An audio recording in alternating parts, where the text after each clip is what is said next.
श्री स्वामी समर्थ.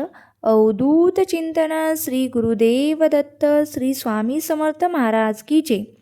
बघा, तुम्हा सगळ्यांचं आपल्या चॅनलमध्ये मी स्वागत करीत आहे. तर बघा, आजचा विषय असा आहे की शाकंभरी नवरात्र. शाकंभरी नवरात्र ही बरेच लोक साजरी करत असतात. बऱ्याच जणांची शाकंभरी देवी ही कुलदेवी सुद्धा आहे. बघा, आपली कुलदेवी शाकंभरी देवी नसली तरीसुद्धा आपण या नवरात्रीमध्ये सेवा करू शकतो का? तसेच जी नवरात्र कोणी साजरी करावी, कशी साजरी करावी, काय सेवा करावे, नवरात्री कशी करावी, वर्षभरामध्ये किती नवरात्री येत असतात आणि या नवरात्रीमध्ये बघा 2 नवरात्री आपण साजरी करत असतो. तसे 2 नवरात्री या गुप्त नवरात्री असतात. अशा पद्धतीने तुम्हाला सांगेल, ज्या पद्धतीने आपण शारदीय नवरात्र साजरी करत असतो त्या पद्धतीने सुद्धा आपण शाकंभरी नवरात्रसुद्धा आपण पूजापाठ करणं शक्य सांगेल. बघा, पौष शुक्ल अष्टमीपासून ते पौष पौर्णिमेपर्यंत तुम्ही शाकंभरी नवरात्र ही साजरी केली जाते. जो कालावधी असतो हा डिसेंबर ते जानेवारी महिना म्हणजेच पौष महिन्यामध्ये ही नवरात्र येत असते.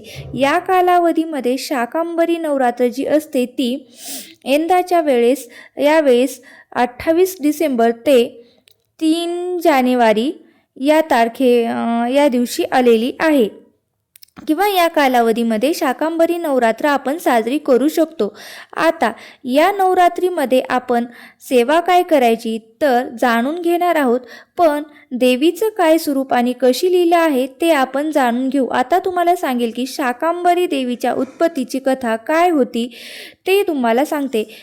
खूप मोठा दुष्काळ पडला होता. अनेक लोक वस्त्र पाण्याविना उपाशी राहत होते. त्यामध्ये अनेक लोकांचा मृत्यूसुद्धा झाला होता. देवीला ही जी दशा बघून मनुष्य जातीची ही कीव आली आणि बघून करुणा आली आणि तिने आपल्या अंगातून अनेक शाखा होत्या त्यातून अन्न उत्पन्न केले आणि त्या भुकेल्यांना खाऊ घातलं. त्यामुळे अनेक लोक दुष्काळातून वाचले होते. त्यामुळे या देवीला शाकंभरी देवी असं सुद्धा म्हटलं जातं आणि या स्थितीला आपण शाकंभरी नवरात्र असे सुद्धा म्हणतो. ती पूजा करत असताना जेव्हा देवीचं स्तोत्र म्हणत असतो, बघा, एक ओळ येत असेल तर तुम्हाला सांगेल की या देवी सर्वभूतेषु सर्वरूपेण स्वस्तिन नमस्तस्यै नमस्तस्यै नमस्तस्यै नमो नमः. हा जो मंत्र आहे तो शाकंभरी देवीचा आहे.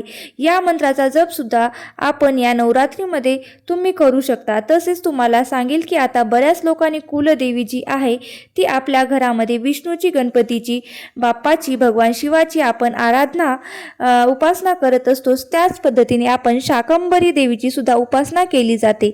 बऱ्याच लोकांची कुलदेवी आपल्या कारणाने ज्या दिवसांमध्ये घट बसवणे किंवा जे काही आपण शारदीय नवरात्रीमध्ये पूजा पाठ करत असतो त्याच पद्धतीने आपण शाकंभरी नवरात्रमध्ये कुलदेवीची आपल्याला उपासना आराधना करू शकता, घट बसवू शकता. तुमची कुलदेवी जर असेल तर नक्कीच तुम्ही घट वगैरे बसवू शकता. जर तुमची कुलदेवी शाकंभरी देवी नसेल तर तुम्ही अखंड दीप प्रज्वलित करू शकता किंवा लावू शकतात. जे काही सेवा आपण करू शकतो ते आपण करू शकता. आता ज्यांची कुलदेवी शाकंभरी देवी नसेल त्यांनी सुद्धा तुम्हाला जर विटाळ सुतक काहीतरी अडथळा आला आणि शारदीय नवरात्रीमध्ये तुम्हाला कुलदेवीची सेवा राहून गेली असेल तरी सुद्धा तुम्ही या शाकंभरी नवरात्रीमध्ये सेवा उपासना आराधना करू शकतात. भलेही तुमची शाकंभरी देवी कुलदेवी नसली तरी, दुसरी देवी असली तरी, तुळजापूरची आई असू द्या किंवा रेणुका देवी असू द्या, तरी सुद्धा तुम्ही या सेवा केल्याने तुमच्या कुलदेवीला ही सेवा जात असते. म्हणून या नवरात्रीमध्ये तुम्ही सेवा कुलदेवीच्या नक्की करू शकतात. असं सांगेन की तुमच्या घरात जर टाक असेल तर तो जो घटी बसवत असतात सेवा मात्र तुम्ही करू शकतात. नवरात्रीमध्ये तुम्हाला जर नवरात्री तुमची देवी कुलस्वामिनी असेल, शाकंभरी देवी असेल तर तुम्ही करू शकतात किंवा उठता बसता उपवास जो बोलतो तो सुद्धा तुम्ही करू शकतात। अशा पद्धतीने तुम्ही सुद्धा उपवास करू शकतात। अष्टमी जी येणार आहे, अष्टमीच्या दिवशी तुम्ही होम हवन सुद्धा करू शकतात। या पद्धतीने करा, ज्या पद्धतीने कुलस्वामिनीची करत असतो त्याच पद्धतीने शाकंभरी देवीची सुद्धा तुम्हाला पूजापाठ आराधना करायची आहे। तसेच बघा शंखांचा नैवेद्य सुद्धा दाखवला जातो। अशा पद्धतीने तुम्हाला नैवेद्य सुद्धा दाखवू शकतात। आता झाली ही शाकंभरी देवीची पण मात्र सेवा आराधना असतात त्या आपल्याला काय करायच्या आहेत। तुम्ही कुलदेवी असो किंवा नसो अखंड दिवा तुम्ही प्रज्वलित करू शकता। काही अडथळा नसेल, काही प्रॉब्लेम नसेल तर तुम्ही अखंड दिवा नक्कीच आपल्या घरामध्ये प्रज्वलित करा।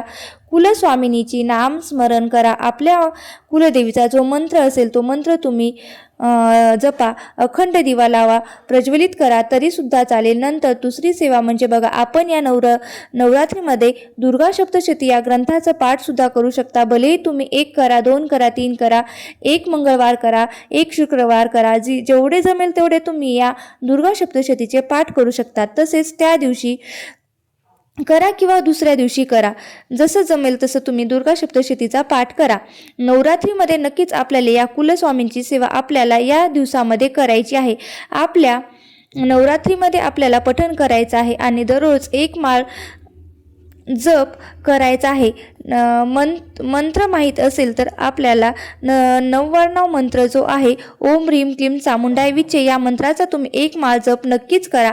या व्यतिरिक्त तुम्ही सकाळ संध्याकाळ आपल्या कुलदेवीची आरती तुम्ही करू शकता। कुलदेवीला तुम्ही नैवेद्य दाखवू शकता। कुलदेवीचा टाक असेल, मूर्ती असेल किंवा फोटो असेल किंवा असेल तर तुम्ही त्याचा अभिषेक करू शकता। पाण्याने करत नाहीत आणि अभिषेक रोज करू शकतो। अभिषेक करणे म्हणजे मोठी विधी नाही तर बघा, 99 मंत्र किंवा कुलदेवीचा मंत्र म्हणून आपल्याला 11 वेळा पाणी आपल्याला मूर्तीवर टाकायचं आहे आणि अभिषेक करायचा आहे। त्याचप्रमाणे तुम्हाला सांगेल की या नवरात्रीमध्ये तुम्ही कुंकुमार्चन सुद्धा करू शकता। या कुलदेवीला करू शकतात अगदी 11 वेळा, 108 वेळा करा। तुम्हाला जेवढा वेळ शक्य होईल त्या पद्धतीने तुम्ही करा। कुलदेवीचा मंत्र म्हणून तुम्हाला कुंकुमार्चन करायचं आहे। श्री सूक्त 1 वेळा म्हणून करू शकता किंवा श्री कुंजिका स्तोत्र हे सुद्धा 1 वेळा म्हणून तुम्ही कुंकुमार्चन करू शकता। या सेवा खूप महत्त्वपूर्ण असतात। आपल्याला कुलस्वामीच्या सेवा केल्याने आपल्याला काहीच अडचण येत नाही। उलट आपल्या काही ज्या अडचणी आहेत त्या खूप दूर व्हायला खूप मदत मिळत असते आणि कुलदेवीचा कृपा आशीर्वाद नक्कीच आपल्याला लाभत असतो। बघा, आता वर्षामध्ये 4 नवरात्र येतात पण 4ही नवरात्र आपल्याकडनं सेवा आराधना होतात तर काही कारणाने राहून जातं। शारदीय नवरात्रीमध्ये आपल्या जर राहून गेल्या असतील तर नक्कीच ही संधी सोडू नका आणि या नवरात्रीमध्ये या सेवा तुम्ही करू शकता। तुमची आरती लावणं असेल तर आरती लावणं, जर राहून गेलं असेल पौष पौर्णिमे दिवशी या शाकंभरी पौर्णिमा असेल त्या दिवशी नक्कीच तुम्ही आरती सुद्धा लावू शकता। अशा पद्धतीने आपल्याला काही सेवा आराधना उपासनाच्या असतात त्या आपल्याला करायच्या आहेत। अखंड दीप जे आहे ते सुद्धा नक्कीच लावू शकतात किंवा प्रज्वलित करू शकता।